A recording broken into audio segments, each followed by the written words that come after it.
어, 수요 성경 세미나 때는 따로 성경 본문을 이렇게 오늘의 성경 말씀에서 이렇게 읽진 않아요. 그래서 우리 수요 성경 세미나 같은 경우는 이렇게 말씀을 그냥 계속해서 지금 강해 설교로 지금 쭉 지금 진행하고 있기 때문에 중간에 많이 찾아야 돼요. 많이 찾아야 돼서 그때 중간 중간에 우리 성경을 함께 좀 찾아서 보도록 하겠습니다.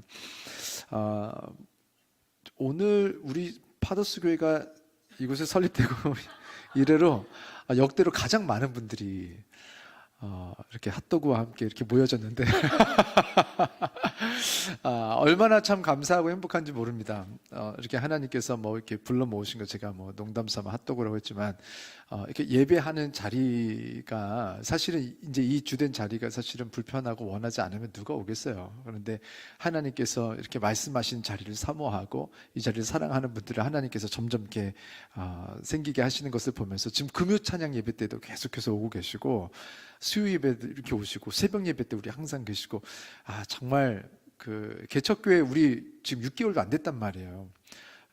뭐 다른 교회보다 더 잘해서 좋을 건 하나도 없습니다. 우리 아버지의 교회들인데 다 빨리빨리 막 성장하고 많은 분들이 구원받는 역사가 있으면 좋겠지만 특별히 우리 교회가 좀 빨리 뭐가 이렇게 하나님께서 좀 하고 싶으신 일들이 빨리 뭐가 되게 하시는가 보다.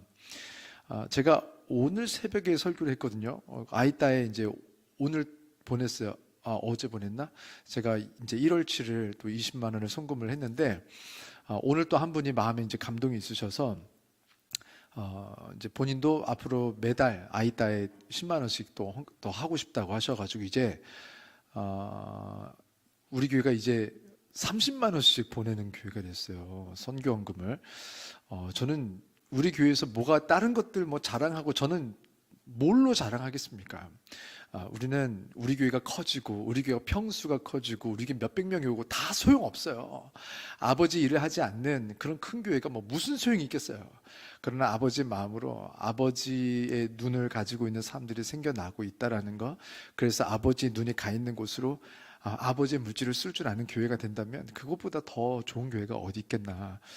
저는 우리 교회의 평수가 커지는 것보다 우리 교회의 이렇게 선교의 범위가 커지고 우리가 사랑할 수 있는 영역이 커지고 사랑하는 깊이가 깊어지는 그런 교회가 된다면 여기 한 명이 오든 10명이 오든 10,000명이 오든 그때 아버지께서 비로소 영광을 받지 않으시겠나. 그래서 우리가 이렇게 주님 감사합니다. 막 이렇게 마음에 감사가 요즘에 충만해요.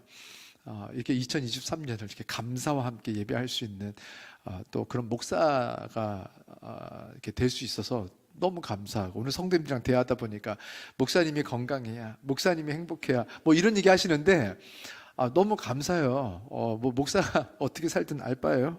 나나 잘 먹고 잘 살고 나나 보통 이런 분들이 대부분인데 우리 성도님들은 그냥 목사 건강한지 막 체크해보고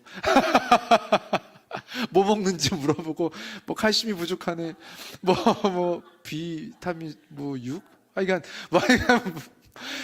이런 데 관심 있으신 성도님들 얼마나 참 행복한지. 탄산수 먹는다고 뭐라고 하고 누가 이렇게 해주겠어요? 누가? 그래서 하나님 감사합니다. 이렇게 서로를 높여주고 서로를 사랑해주고 서로가 잘되게 하는 그런 마음을 이렇게 우리 안에서 이렇게 느끼는데 이런 마음들이 온 세상에 퍼지길 원하시지 않을까.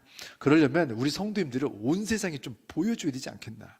그래서 우리 성도님들이 이렇게 잘 성장하셔서 하나님께서 막 여기저기 보여주고 싶은, 그래서 우리가 막 전 세계로 다녀야 합니다. 다녀서 여행하자는 게 아니고 정말 아버지께서 살리고 싶어 하시는 분들이 많아요.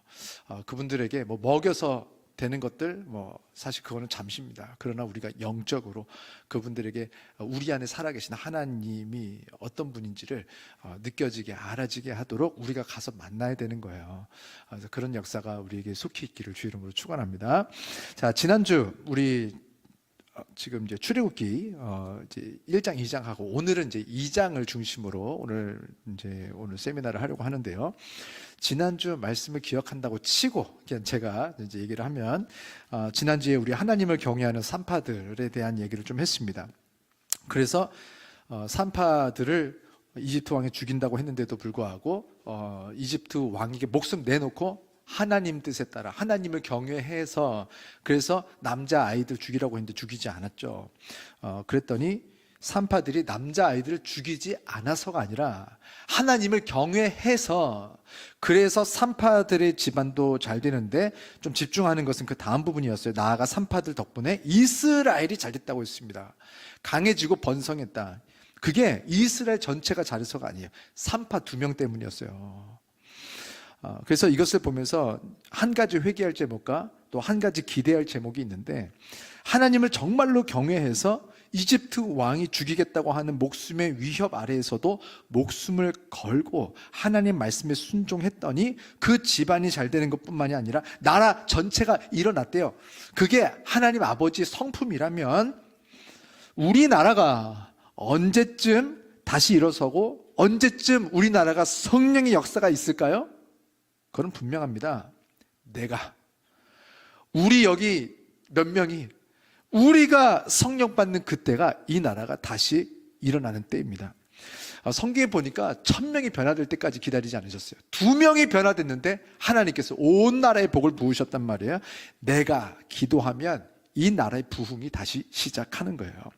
내가 정말 하나님을 말로만 경외한다고 하지 않고 히브리 산파들처럼 정말 목숨을 걸어가면서까지도 하나님의 말씀대로 결정하며 사는 그런 한 명이 된다면 바로 그때가 우리 가정에 다시 축복이 시작되는 때이고 우리나라가 다시 일어나는 때이고 이 세계에 다시 하나님의 복이 전해지는 그런 때라는 것입니다. 그래서 우리 스스로에게 좀 물어봐야 돼요. 히브리 산파들은 목숨을 내려놓고 하나님을 따랐는데 우리들은 하나님을 따르기 위해서 지금 무엇을 내려놓았는가? 하나님께 뭔가 돈을 드리고 못 드리고 이러라는 게 아니에요. 하나님의 기준과 세상의 기준이 부딪힐 때, 하나님의 기준과 세상의 기준이 다른 지점이 왔을 때, 상식이 다를 때, 세상 사람들의 상식에 왜 그러는 거야? 아니 왜 그러는 거야? 라고 물어보는 그런 지점이 왔을 때에, 이해가 안 되고 답답하고 화가 나고 짜증이 나고 우리가 싫어지는 타이밍이 왔을 때에, 그때에 우리가 세상에서 얻을 불이익을 감수하고도 하나님의 기준대로 선택하겠는가? 성경에 보니까 앞으로 이 세상은 더 악해진다고 이미 예언이 돼 있어요. 그 말은 뭐냐면 더 하나님을 떠날 것이고 더 하나님의 기준을 싫어하고 미워하고 핍박하고 박해할 거래요. 성경에 보니까. 그럼 그렇게 되겠잖아요. 그럼 다시 말해서 예수를 믿으면 믿을수록 세상과 적지게 되는 일이 더 많아지게 될 것입니다. 그러면 경제적 불이익, 사회적인 위치상에서의 불이익, 인간관계에서의 불이익, 각종 다양한 면에서의 불이익들이 우리에게 다가올 텐데 그때에도 우리가 어떤 결정, 아버지의 결정을 할 것인지는 오늘 예배에 달려 있습니다. 예배를 통해서 하나님께서 우리가 빛이 되게 하신다고 했는데 빛의 힘이 약하니까 지는 거예요. 그러나 우리가 빛이 강하면 강할수록 먼 곳에서도 보입니다.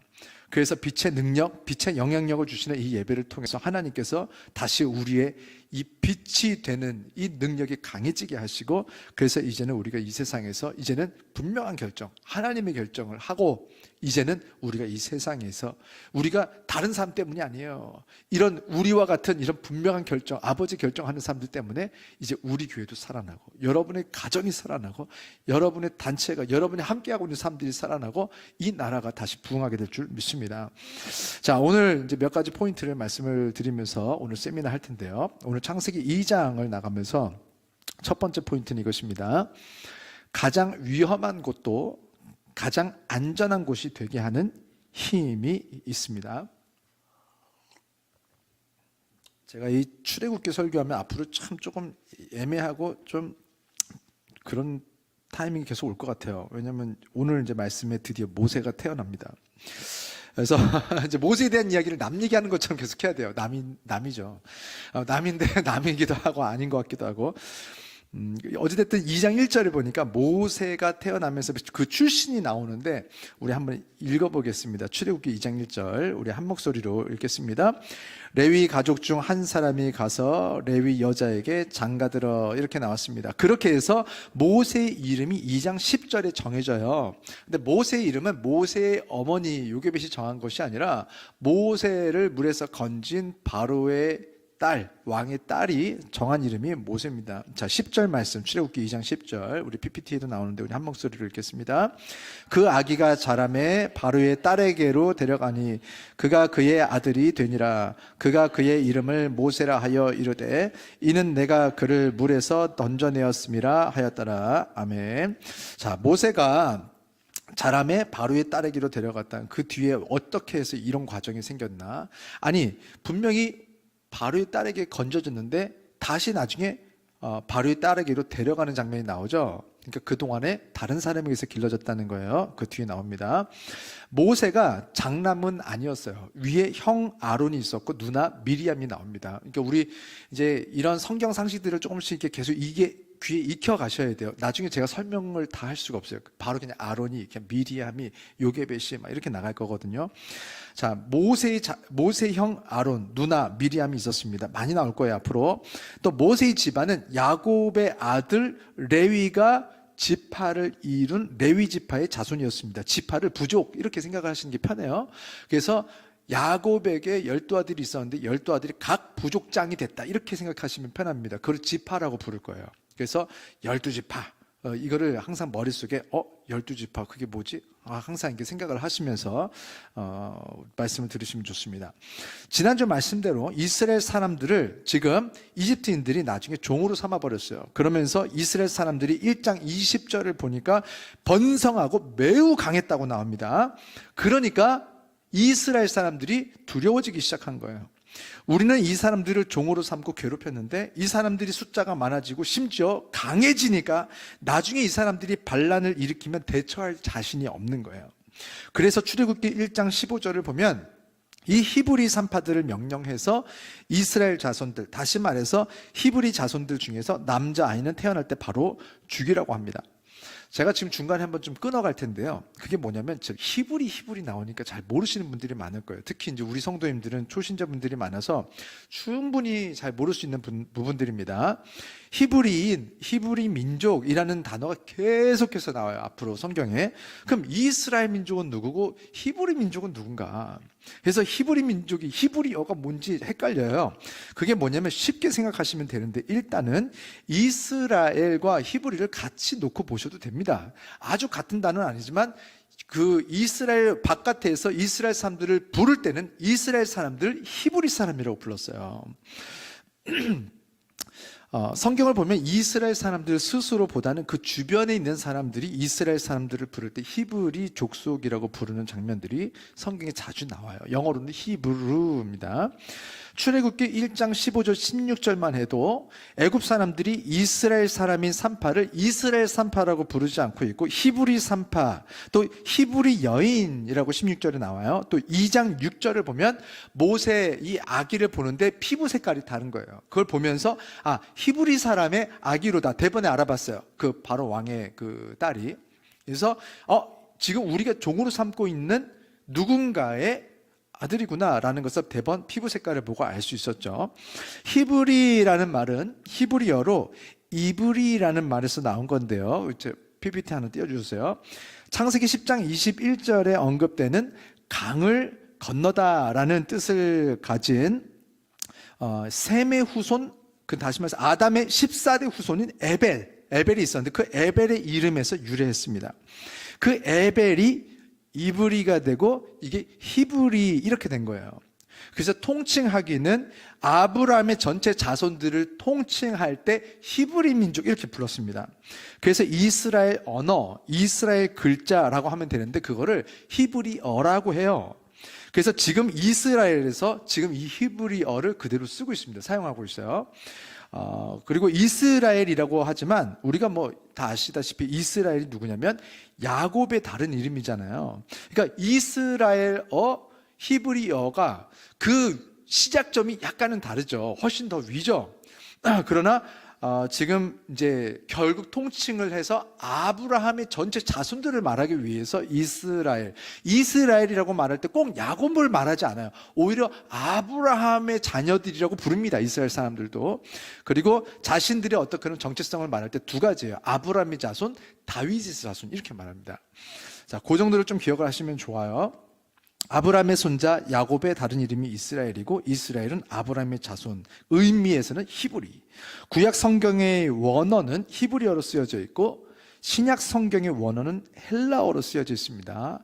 헬라어는 그리스어를 말하는 거예요. 그래서 우리가 헬레니즘 철학 뭐 이런 거 학교 다닐 때 혹시 좀 들어보실 수 있는데, 헬레니즘 철학, 이것이 뭐냐면 그리스 철학을 말하는 것입니다. 그래서 우리가 이제 앞으로 제가 수요승리 세미나 아니더라도 이 말을 좀 많이 할 거예요. 그래서 성경에서 신약에서도 유대인들은 표적을 구하고 헬라인들은 지혜를 구하나 하나님께서 그 모든 철학을, 지혜를 미련하게 만드셨다고 하시는 장면이 나와요. 그것도 그리스 철학을 가지고 자꾸 설득시켜 보라는 거죠. 철학을 가지고 시인의 존재를 말로 증명해봐라. 유대인들은 표적을 구한다. 눈에 보이게 증명해봐라.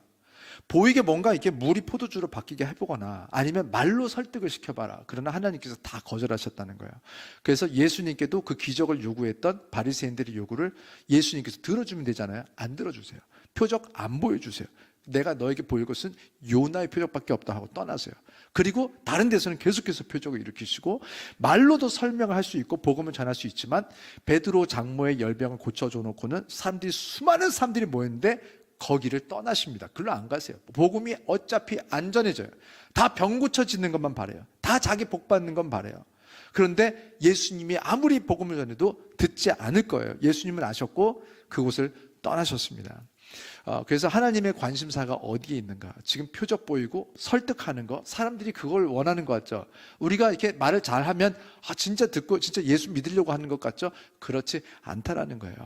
그래서 복음이 전해지는 곳으로 가셨습니다. 사람이 없어도. 다시 말해서 이 교회에 수많은 사람들이 모여도 예수님께서 이 교회를 떠나실 수 있습니다. 이 교회를 통해서 복음을 듣고 싶은 것이 아니라 다른 걸 혹시 원한다면 예수님은 거기에 계시지 않아요. 그래서 예수님께서 떠나시면서 뭐라고 하냐면은 우리가 다른 마을로 가서 천국 복음을 전하리라 이렇게 말씀하시거든요. 그래서 우리는 이곳에서 그 어떤 것도 목적이 되지 않고 천국 복음, 우리가 그냥 이 땅에서 잘 되는 복음 이거 말고요, 천국, 그 천국에 대한 복음에 관심이 있는, 그래서 그것을 알려고 하는 그런 우리 성도님들이 되시면 예수님께서 찾아오신다는 거예요. 우리가 예수님을 찾으려니까 어려운데 예수님께서 찾아오시는 사람이 되면 얼마나 쉬워요. 그러니까 우리가 예수님 뭐 만나주세요 할 게 뭐가 있어요. 예수님께서 찾으시는 사람이 되면 예수님께서 오늘 나에게 오셔서 나에게 말씀하시고 오늘 그래서 우리에게 아버지께서 원하셨던 그 모든 천국 복음을 우리에게 주실 줄 믿습니다. 자, 다시 말씀으로 돌아가 볼게요. 자, 그래서 히브리 산파덕에 모세가 태어났을 때 죽지 않을 수 있었고 모세의 어머니 요게벳은 모세를 집에 숨겨서 키우고 있었는데 결국 꼬리가 이제 길어지면 다 잡히겠죠. 아기가 뭐 시간 봐서 우나요. 아무 때나 울고 하니까 결국은 이제 태어난 지 3개월이 됐을 때에 갈대 상자에다가 역청을 발라서 이게 이제 물에 가라앉지 않게, 물이 들어오지 않게 하는 거죠. 그래서 이 아이를 넣어서 나일강으로 아이를 떠내려 보냅니다. 그때에 떠내려가는 동생을 눈에서 떼지를 못하고 강가를 따라서 누나 미리암이 계속 쫓아가는 거예요. 이 막 마음이 도대체 어떻게 놔지지가 않으니까. 그러고 있는데 이 갈대 상자가 여기저기 부딪히고 악어가 얼마나 많아요, 나일강에. 그런데 그 모든 걸 지나가더니 결국은 바로의 딸에게 발견이 됐어요. 근데 그 공주가 그 아기를 봤는데 피부색이 히브리 아이인 것을 대번에 알겠는 거예요. 사실 공주가 지금 아버지가 펼치고 있는 히브리 민족의 아이들을 죽이는 정책을 몰랐을까요? 알았을 거예요.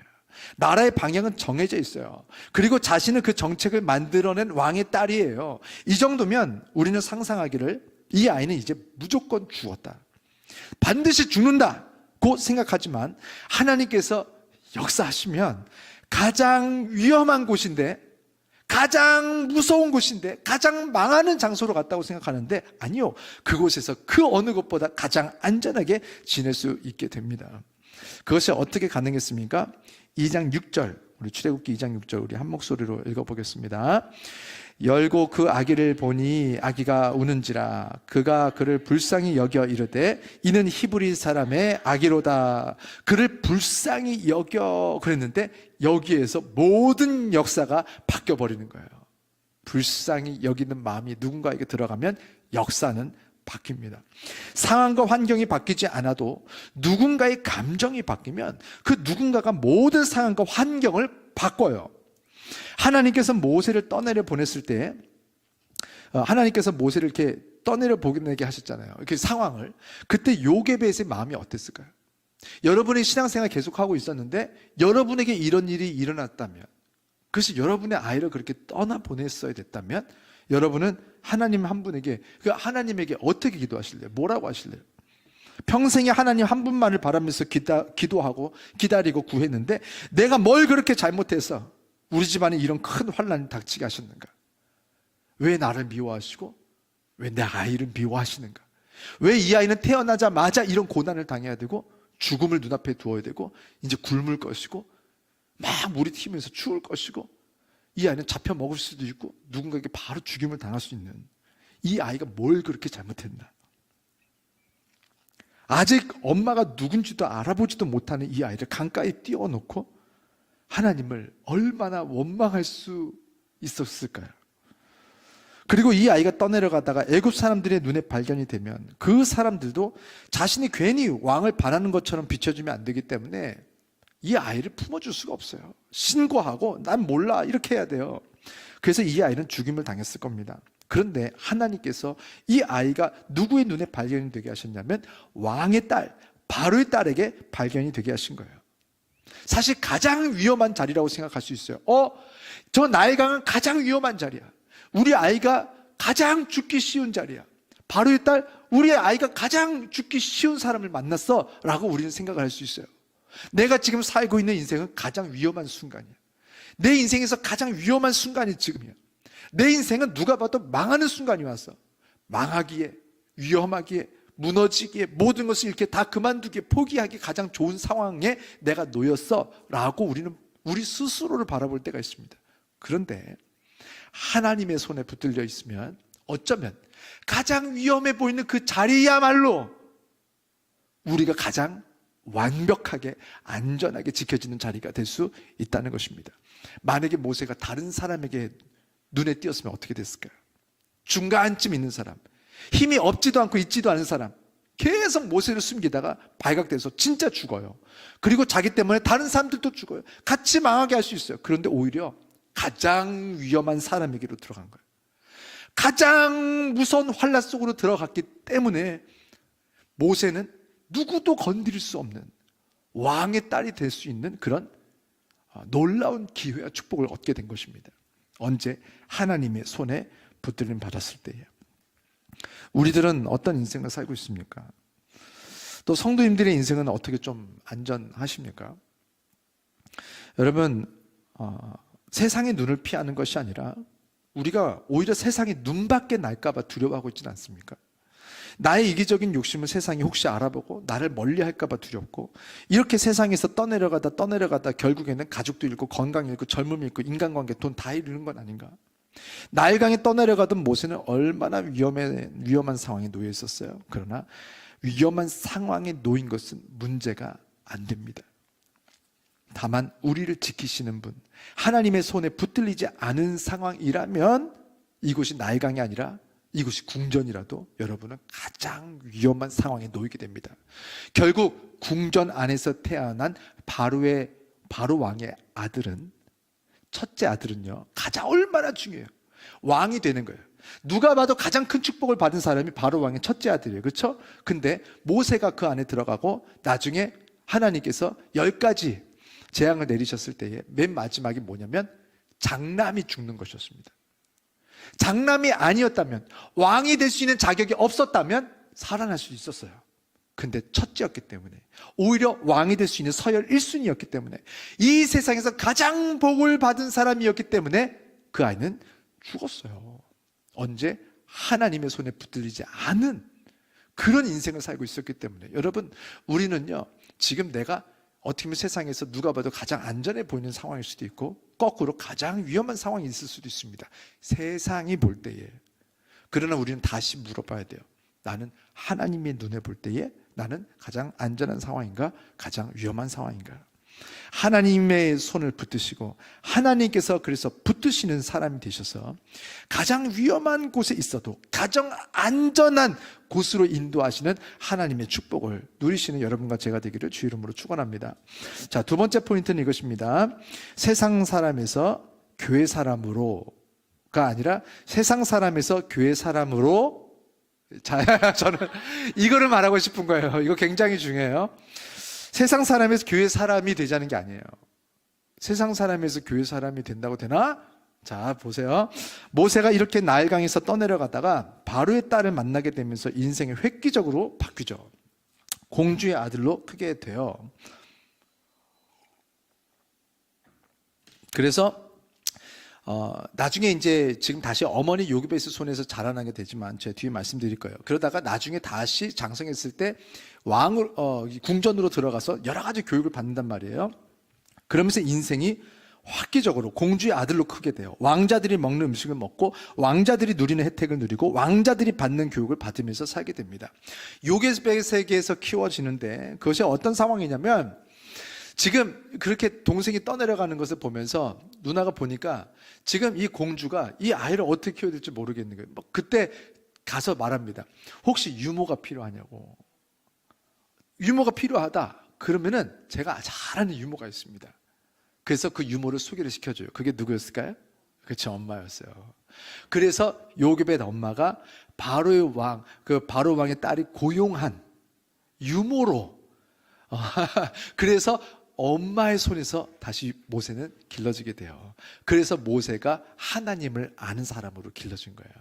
그렇게 해서 자신의 정체성을 알았고 하나님의 역사를 배웠고 하나님의 약속을 아는 사람으로 키워지게 됩니다. 그러나 동시에 지금 아들을 맡겨놓고 그냥 버려뒀겠어요? 그게 아니에요. 계속해서 왔다 갔다 하면서 교육을 같이 하면서 큰 거거든요. 그러니까 세상에서 바로가 가지고 있었던 철학과 하나님을 전하는 그 어머니 철학이 같이 들어가 있는 상태인 거예요, 모세가 지금. 자, 지금 이렇게 모세가 왕자들이 받는 교육과 왕자들이 받는 혜택을 받으면서 컸어요. 자, 이쯤 되면 역시 누구를 만났냐가 인생을 바꾸는구나. 난 지금 누구를 만나고 있는가? 내 인맥은 어떠한가? 나를 지켜주는 사람은 누군가? 그 사람은 나를 얼마나 지켜줄 수 있는가? 대번에 눈이 이런 식으로 돌아갑니다. 이게 일반적이에요.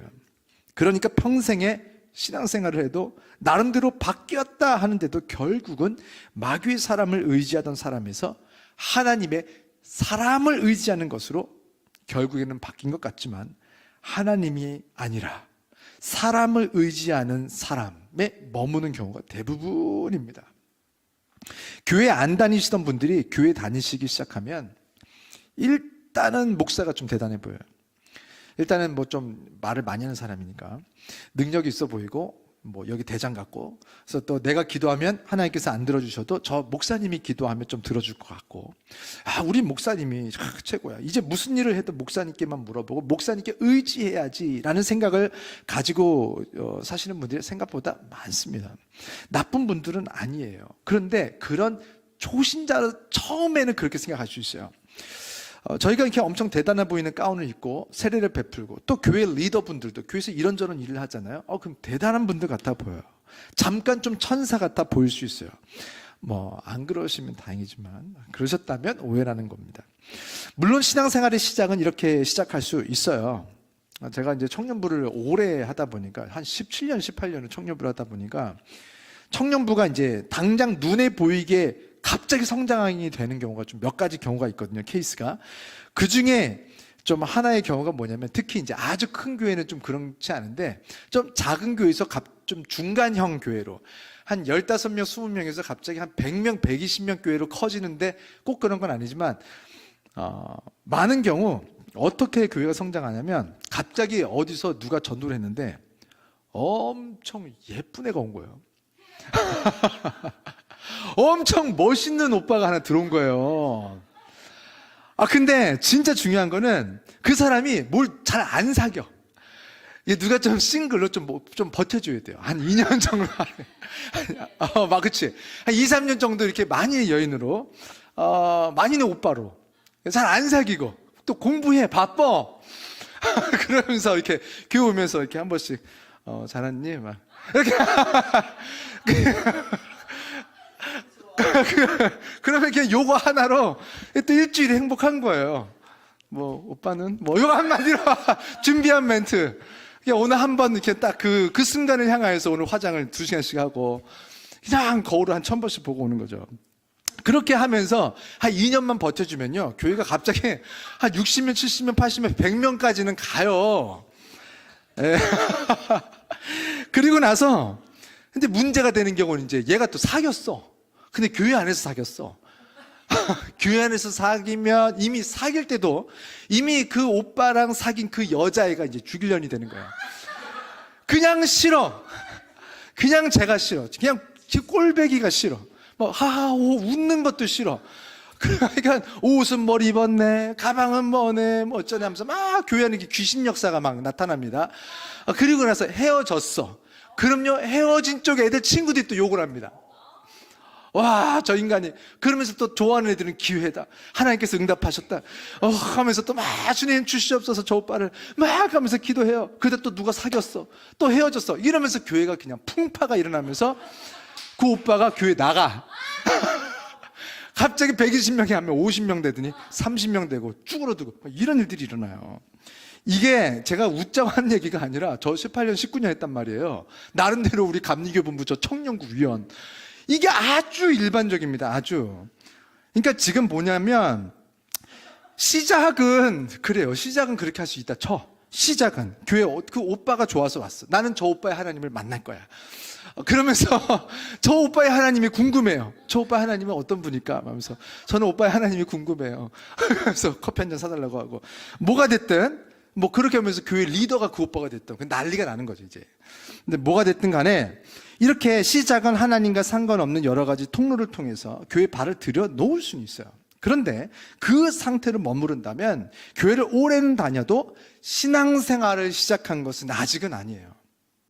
그래서 하나님께서 이렇게 목사를 의지하거나 아니면 교회 안에 능력 있는 몇몇 성도님들, 매력 있는 몇몇 분들을 의지하는 그런 성도님들의 인생이 잘되게 할래야 잘되게 하실 수가 없는 거예요.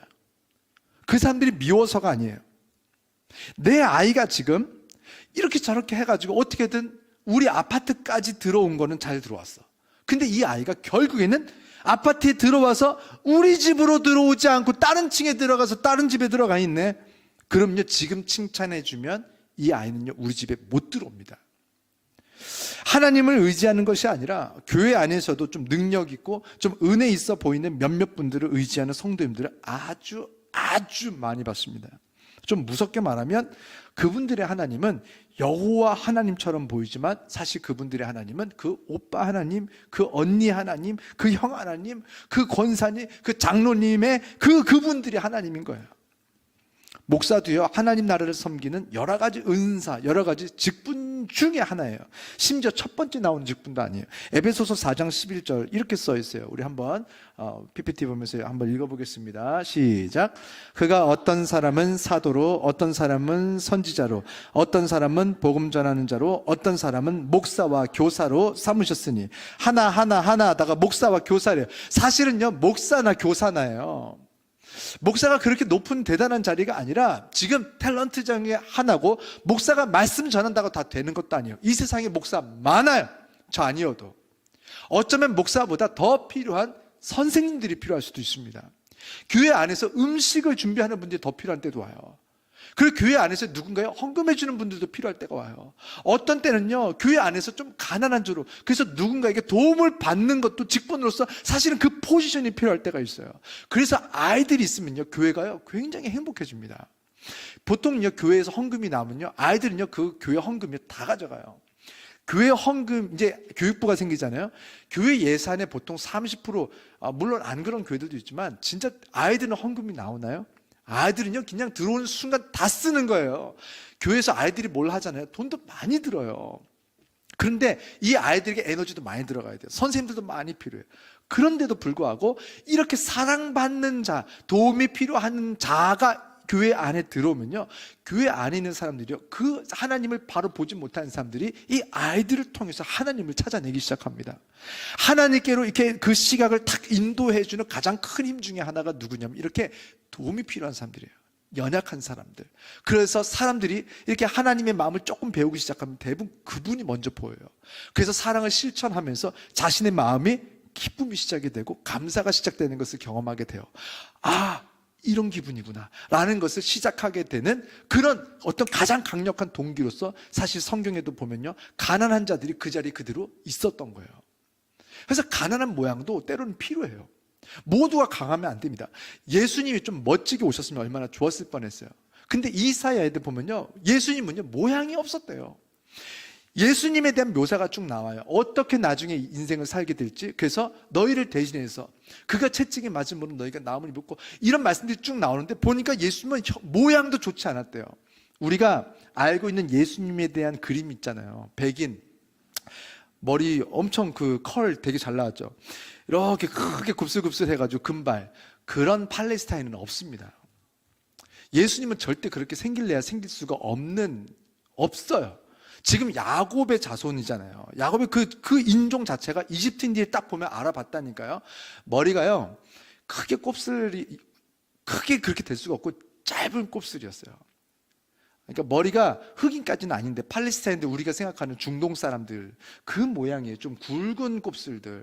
그리고 얼굴도 훨씬 더 까맣고, 얼굴도 까맣고 털도 많이 꼬여있는 그런 사람들인데 모양이 흠모할 만한 모양이 아니었대요. 보니까 매력 있어, 멋있어, 잘생겼어, 그래서 매력 있어, 그래서 말씀 한번 들어보고 싶어, 그런 게 아니었다는 거예요. 그런데도 불구하고 하나님이 아버지라면 그리고 사실 예수님이 하나님이잖아요. 그러면 자신이 인간의 모양으로 갈 거면 이왕이면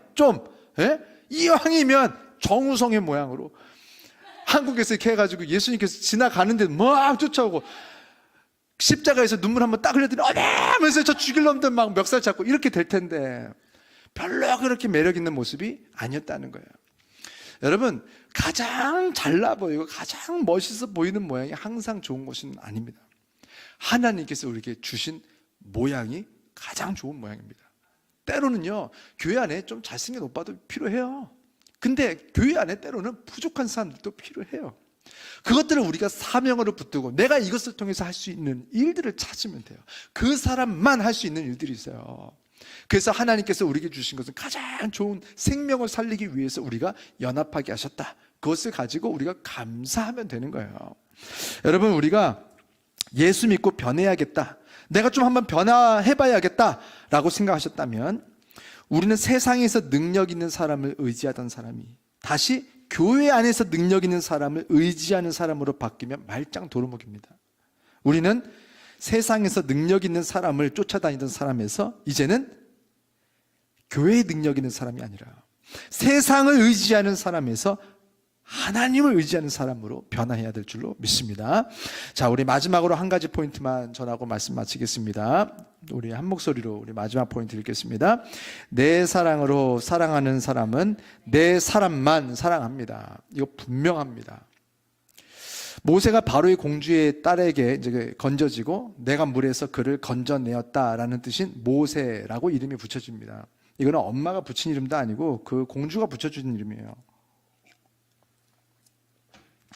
그리고 당시에 바로의 딸이 모세를 건졌을 때 그 누나 미리암을 통해서 엄마가 이제 소개를 이제 받게 되고, 그래서 엄마를 통해서 하나님의 가치관, 바로의 딸을 통해서 세상의 가치관을 동시에 교육받으면서 자랐다고 그랬어요. 그러면서 2장 11절을 보니까 모세가 장성한 후에 이렇게 나와요. 이제 그 중간에 이야기는 이제 없는 거예요. 이게 빨리 다 넘어갔어요. 자, 장성한 상황이 됐어요. 자, 보니까 모세가 이제 엄마를 통해서, 가족을 통해서 이제 나의 정체성을 배웠고 지금 종으로 살고 있는 이 사람들이 나의 형제들이라는 것을 알고 이집트 사람들에 대한 분노도 스물스물 올라오고 있던 때였습니다. 그런데 어느 날 보니까 애굽 사람이 히브리 사람 자기 동포를 때리는 것을 보고 화가 치밀어 올랐어요. 그러면서 모세가 순간적으로 무엇을 했냐면 2장 12절을 했습니다. 자, 우리 함께 읽겠습니다. 시작. 좌우를 살펴 사람이 없음을 보고 그 애굽 사람을 쳐 죽여 모래 속에 감추니라. 자, 지금 모세 안에 하나님의 가치관만 있지 않다라는 것을 보여주는 아주 분명한 장면이 이것입니다. 좌우를 살폈대요. 그리고 사람이 없음을 보고, 자, 끝. 내가 무엇인가를 결정할 것인데 그 결정하는 데 있어서 하나님은 온데간데 없어요. 좌우를 살폈어요. 좌우를 보면 하나님이 보입니까?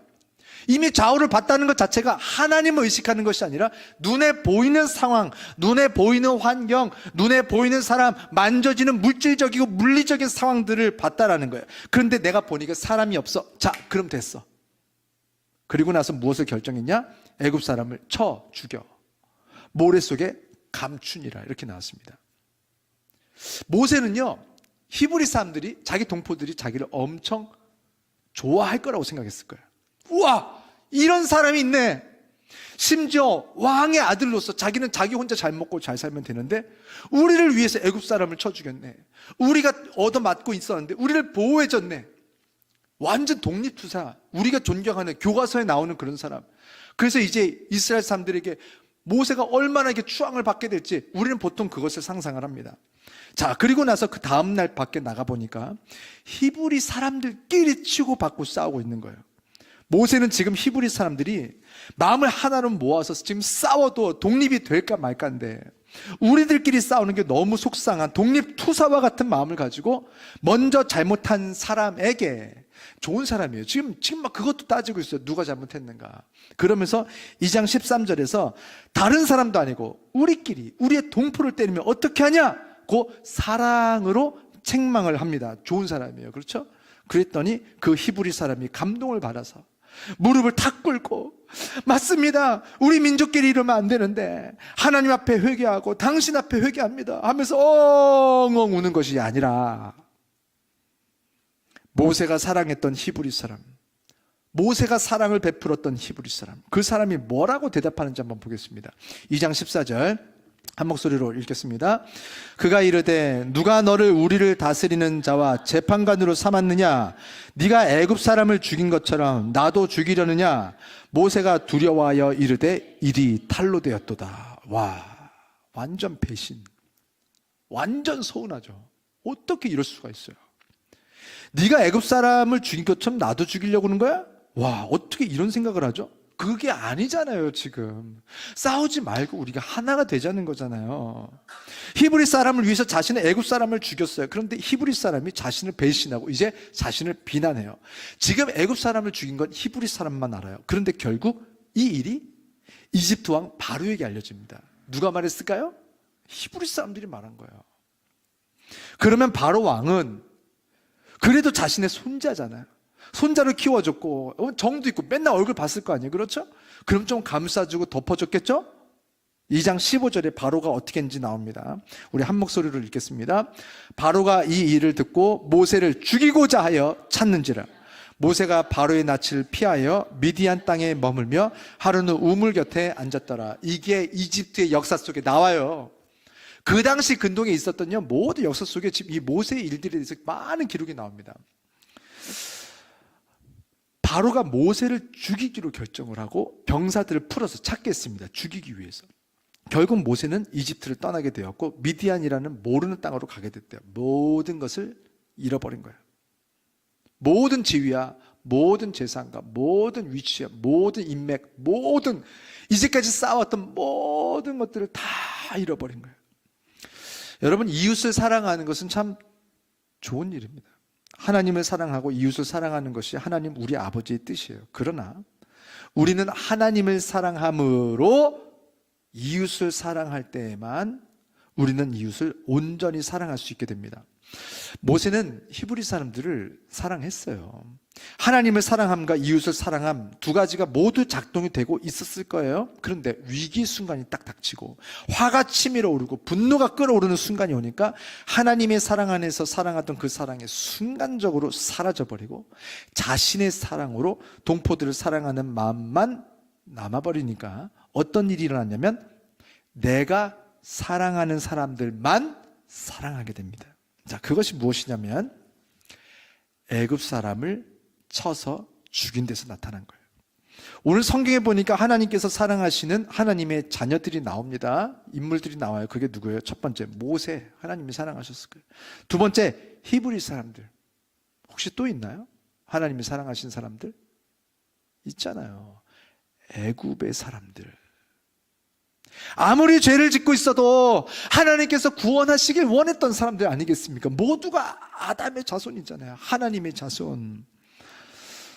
애굽 사람들도 하나님께서 구원하길 원하시는 사람들이었어요. 그런데 모세가 하나님 안에서 사랑하지 않고 하나님의 사랑으로 사랑하지 않고 하나님을 사랑하는 그 사랑 안에서 사랑하지 않고 이렇게 반쪽뿐인 사랑, 인간적인 사랑, 우리가 배운 사랑, 우리의 사랑으로 사랑하니까 두 가지 결과가 일어나요. 첫 번째, 애굽 사람은 적이 아니라 부족하고 연약한 여전히 내 형제라는 것을 잊어버리는 거예요.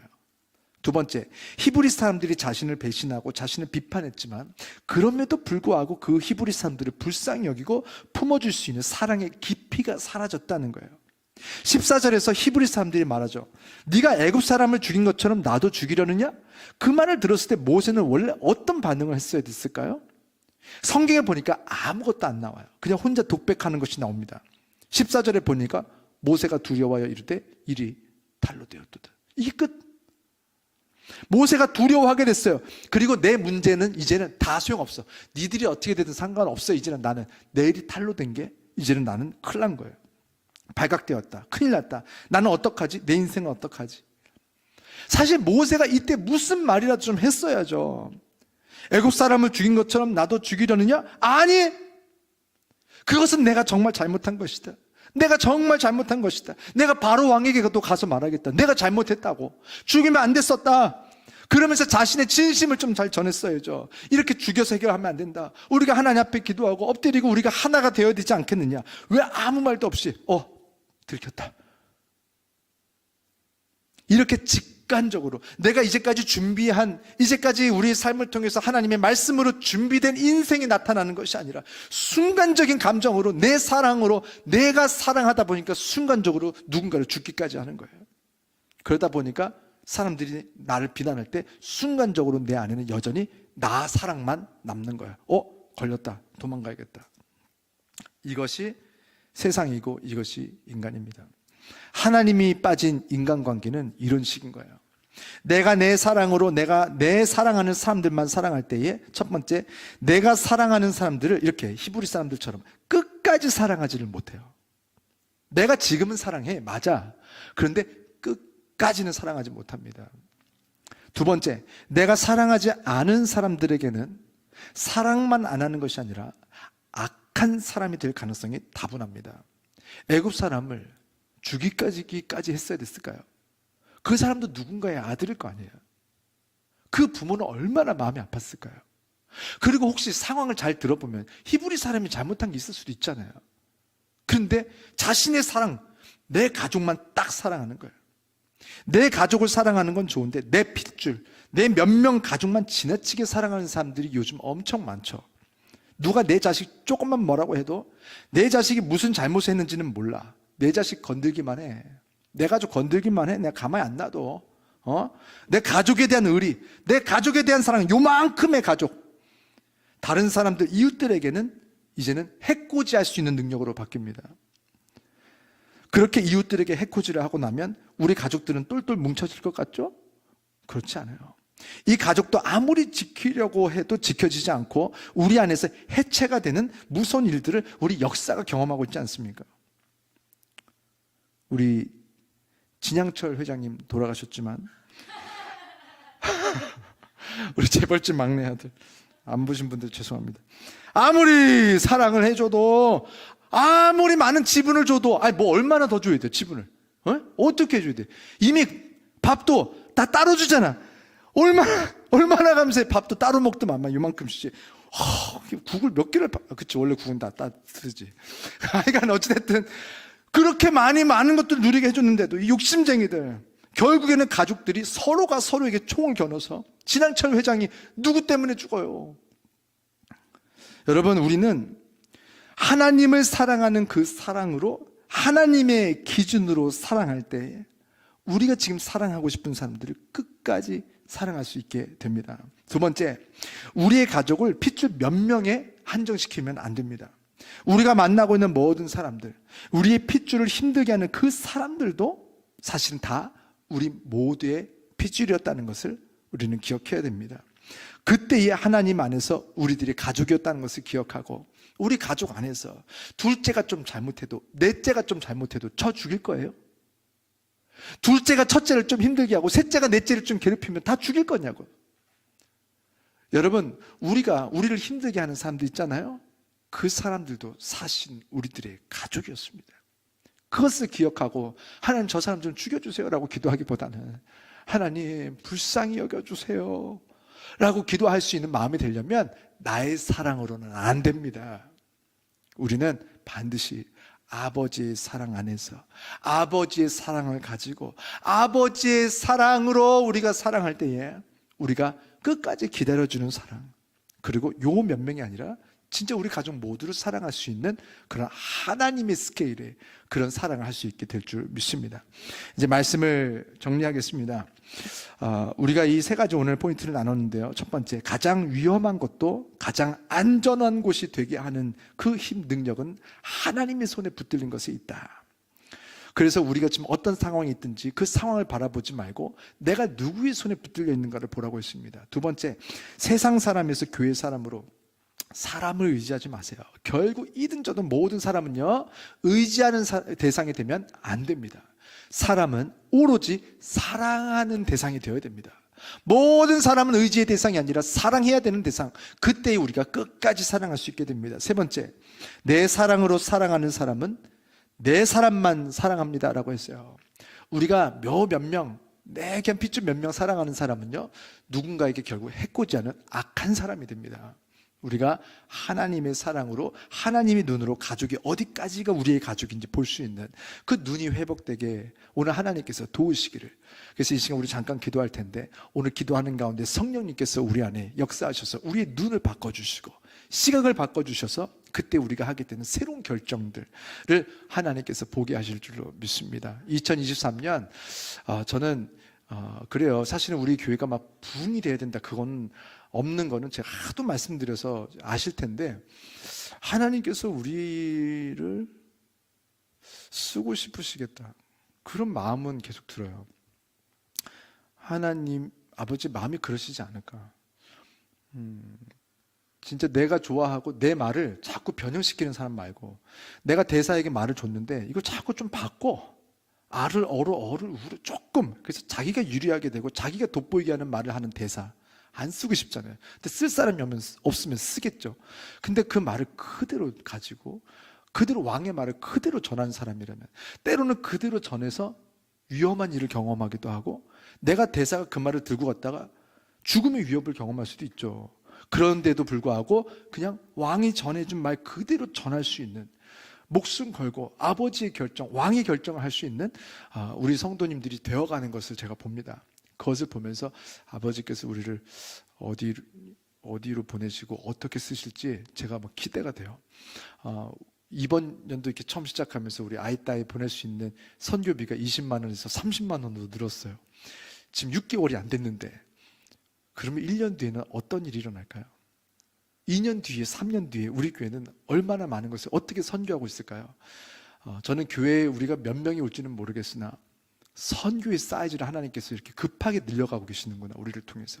그것을 지금 보면서 이렇게 빨리 10만 원이 20만에서 2배에서 1.5배가 이렇게 빨리, 하나님께서 그런 선교의 지정을 우리를 통해서 넓히시려면 우리 성도님들에게 뭔가를 좀 주셔야 되거든요. 아버지께서 그런 아버지의 마음을 바라보시는 성도님들이 뭔가 일할 수 있는, 아버지 일할 수 있는 건강과 아버지 일을 할 수 있을 만큼의 어떤 영적이고 감성적인 행복한 마음들과 아버지 일을 할 수 있을 만큼의 인간관계들과 아버지 일을 할 수 있을 만큼의 경제적인 그런 모든 것들도 아버지께서 채우시지 않겠는가, 그런 기대를 하면서 요즘 좀 행복하게 기도하고 있습니다. 여러분, 우리 함께 기도할 때에 아버지, 주님, 우리가 모세가 했던 실수도 반복하지 않고 저희는 아버지의 사랑으로 우리가 아이따도 수단도 케냐도 하나님 인디아도 우리가 사랑하게 해주세요. 우리 성도님들도 아버지의 사랑으로 사랑하게 해주세요. 이렇게 기도하며 이 시간 우리 한 2분 정도 기도하고 제가 마침 기도하겠습니다. 함께 기도하겠습니다.